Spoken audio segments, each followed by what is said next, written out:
What's going on, guys? We have just about, actually right at 1 week. 1 week from today, we will be jetting off to Disney World from here in central Oklahoma. Meeting up with some family. I've got my younger brother and his family, wife and 3 kids, as well as my father that are going to be meeting us out there, going on a week-long trip with them. Got some first-timers with the group. Brother's wife and his kids have never been, so that's really exciting. And we were just going over some stuff the past couple days as far as planning the trip out and what all we got to look forward to. Obviously, with a large group, there's 8 of us. It's a little bit more difficult than when it's just me and Aaron, just the 2 of us, because we can go and we're pretty in sync with each other. But with this, it brought about a few of the things that I don't really have to speak about. When we go and do our trips on our own, and I forget sometimes that, this isn't something that everybody thinks about. It's not generally, it's not as regular for most people. So our first day is Animal Kingdom, and we were talking about that. We're all staying at Deluxe Resort, so we get the early entry. We get to go in half an hour early, and strategy is a big part of that. Flight of Passage was on their list, Safaris was on their list, Expedition Everest, and while the lines can get kind of long on that, with planning on using our early entry benefit,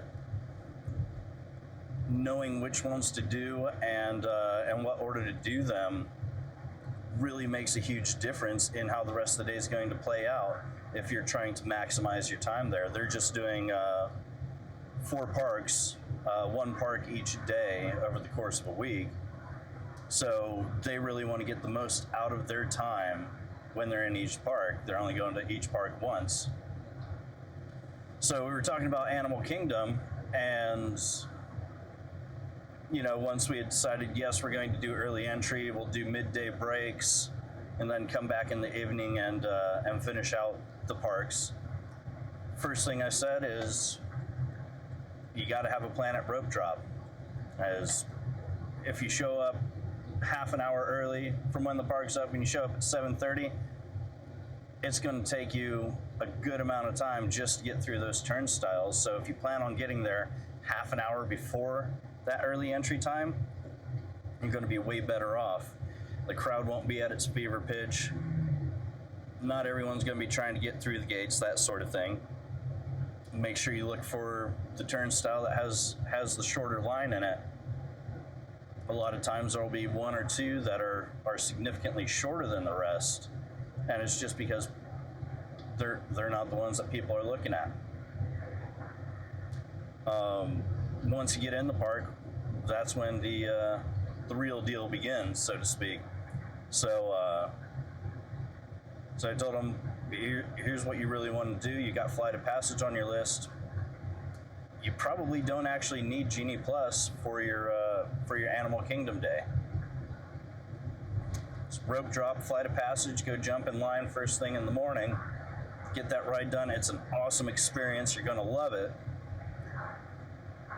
And then depending on what the weight of that is, usually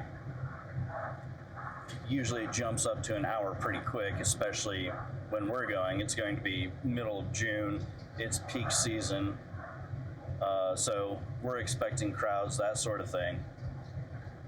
Like if we get in line there, it takes us an hour perfect, because that means we can go directly from there over to Kilimanjaro Safaris and jump on one of the first safaris of the day, which is another one of my big pro tips for Animal Kingdom. Get on one of the earliest safaris that you can.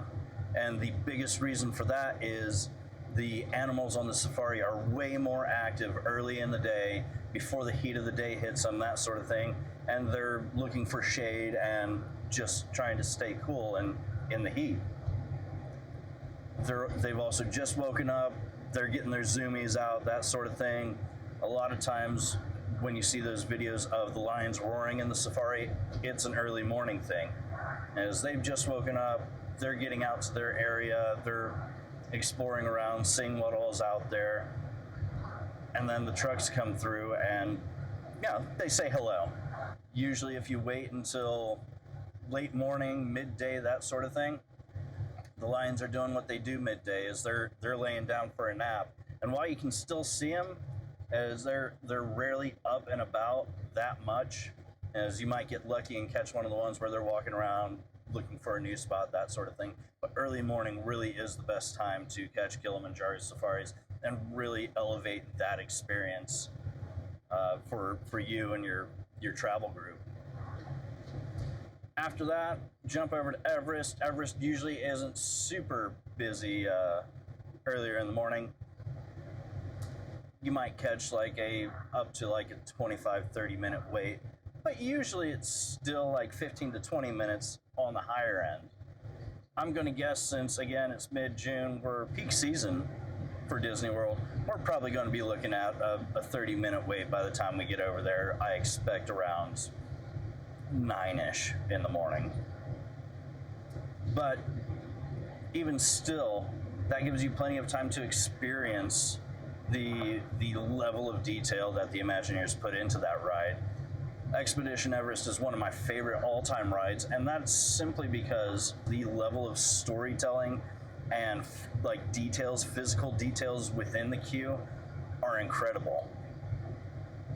So there's this whole backstory for that village that you're in, right there in the Everest queue. It's a village called Circazong. It's a remote village in the Himalayas. Excuse me. Anyway, in this village, their main commodity was tea, and the best tea leaves are found up in the mountains. So they would have this train that would travel up so that they could bring the tea leaves down, the freshly harvested tea leaves, and that way they could sell the tea and tea leaves. And that's how they made money. Anyway, as it turns out, the mountain that they were harvesting tea from is called the Forbidden Mountain. That's why it's Expedition Everest, Legend of the Forbidden Mountain. So things started happening. Trains started getting derailed, people started going missing, and the legend in that area is that the Yeti is the protector of the pristine wilderness out there, of the mountains and valleys and stuff like that, and he is violently opposed to man's intervention or encroachment on these areas. So the Yeti will attack if he thinks that you're doing something wrong or in some way ruining this beautiful landscape. So what happens is the tea farmers stop harvesting tea, they shut down the train, and then some years later, Norbu and Bob, two entrepreneurs that set up an expedition company, said, hey, we've got these tea train routes. It cuts straight through the Forbidden Mountain on its way to Everest.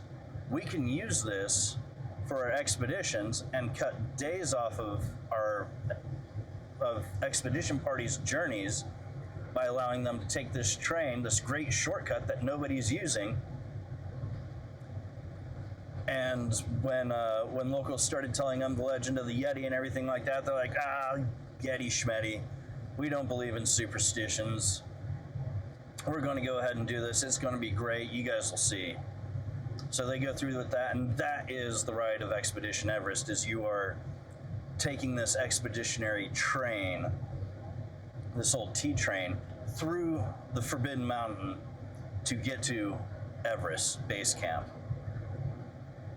And so, of course, there is a Yeti. You encounter the Yeti, and that's what the roller coaster is. It's a great roller coaster, but just the storytelling, the immersive nature of this ride in particular is incredible. I think the Imagineers really did a great job on it, and then it's a must ride for me.